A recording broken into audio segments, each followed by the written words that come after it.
Hi, everybody. Welcome to Shivers Speaks. For our Artist of the Month, we're highlighting Eli Roth. Eli Raphael Roth, born April 18th, 1972, is an American film director, screenwriter, producer, and actor.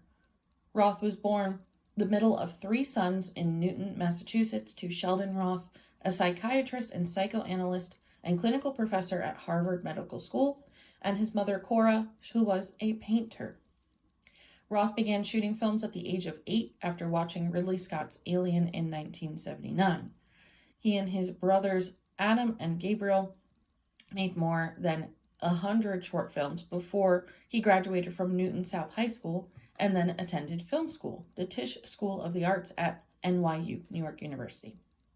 To fund his films while in college, Roth claims to have worked on an online cybersex operator for Penthouse magazine, posing as a woman, as well as production assistant on feature films. Roth also ran the office of producer Frederick Zollo, leaving after graduation to devote himself to writing full-time. He collected unemployment and found work on Howard Stern's private parts as Stern's assistant, staying at Silver Cup Studios in Queens at night, working on his scripts while Stern slept. In 1999, Roth moved to Los Angeles, where he wrote, directed, edited, produced, animated, and provided voices for a series of animated shorts called The Chowda Heads for Mandalay Sports Entertainment. They were to be shown between WCW Monday night pro wrestling matches, but they never actually broadcast. Roth's friend Noah Belson co-wrote the shorts and provided the other character voices. In mid-2000, with financing from the website Z.com to deliver a 5-minute pilot, Roth wrote, directed, animated, and produced a series of stop-motion shorts called The Rotten Fruit. The company folded after several episodes were done, and its domain name was picked up by Nissan for its Z sports car.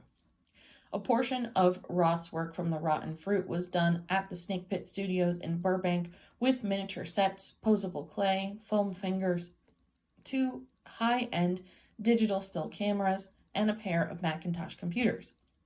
Noah Belson, this same friend, co-wrote and produced character voices again for Roth. Cabin Fever was produced in 2001 on a budget of $1.5 million raised from private investors. The film was sold to Lionsgate in 2002, Toronto International Film Festival, for $3.5 million, the biggest sale of that year's festival.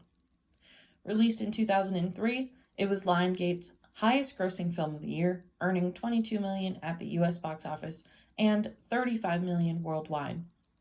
Lionsgate's stock rose from $1.98 a share to nearly $6 a share after that film was released. The company used its new valuable stock to buy Artisan Entertainment, and Cabin Fever made Roth a star in the horror genre. In 2004, Premiere Magazine interview, Quentin Tarantino called it the best new American film. Cabin Fever was remade in 2016 and directed by Travis Zaraway. In 2005, Roth's second feature, Hostel, was made for just over $4 million. It opened number 1 at the box office in January 2006, taking in $20 million in its first weekend alone. The film went on to gross $80 million worldwide and more than $180 million on DVD. Although the story is set in Slovakia, all of the exteriors were shot in the Czech Republic, which is just fun fact. The film was rated number 1 on Bravo TV's 30 Even Scarier Movie Moments, and Empire magazine readers voted Hostel the best horror film of 2007. Roth reportedly turned down studio directing jobs to make Hostel. He took a directing salary of only $10,000 to keep the budget as low as possible, so there would be no limits set on violence.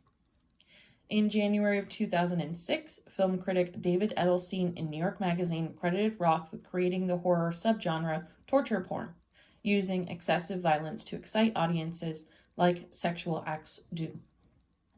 Hostel Part 2 opened in 6th place in June of 2007 with $8.2 million, went on to gross $17.6 million in the U.S. theaters.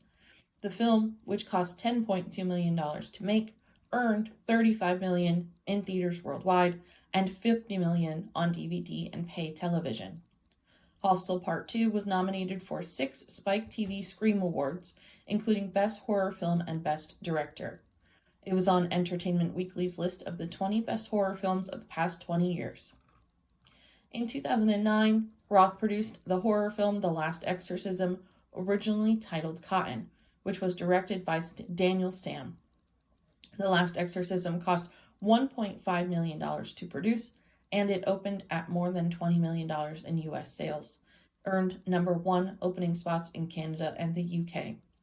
The film had paid for itself when rights in a new foreign territory were sold before the shooting began.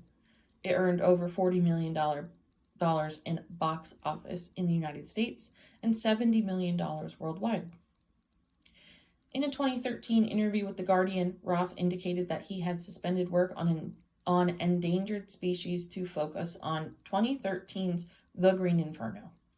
Roth directed the cannibal horror film The Green Inferno, which was inspired by his love of Mondo horror films such as the infamous Cannibal Holocaust.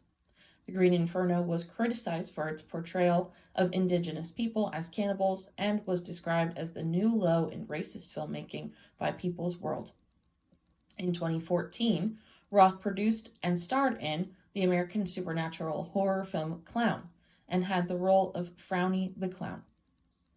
In 2018, Roth remade the film Death Wish, which opened with $13 million at the box office. The film is centered around a trauma surgeon who turns to vigilantism after his family is attacked. The film was panned by critics as pro-gun propaganda and ill-timed in the wake of the Stoneman Douglas high school shooting. Roth defended himself and his film, stating that the film was not pro-gun and that he wanted the film to focus on family, protecting one's family, and seeking justice for one's family. Also in 2018, Roth directed the fantasy comedy The House with a Clock in Its Walls, his first PG-rated film, and his highest domestic grosser to date. From 2018 to 2021, Roth created and directed The History of Horror, which premiered on AMC and doubled as a podcast with the same name. In 2024, Roth wrote and directed an adaptation of the Borderlands games as a movie. All of these different genres and avenues really truly make Eli Roth a household name and a star. This is also just such a great story of success, of starting out by working on his stories while Howard Stern slept and really truly growing through the industry. I think that Eli Roth is truly a creative. He is unique, he is an individual, and he is awesome. And I really do like his movies. I love his style, and I hope he keeps making horror movies. So that is all about Eli Roth, our October Artist of the Month. Let me know in the comments if you like his style, if you hate his style, what your favorite film of his is, and anything else you would like to share. But I hope you are all having a wonderful October so far, or about a third of the way through it, which is crazy. But stay tuned for more from Shivers. Check out our social media for some events, upcoming events, and I will see you soon.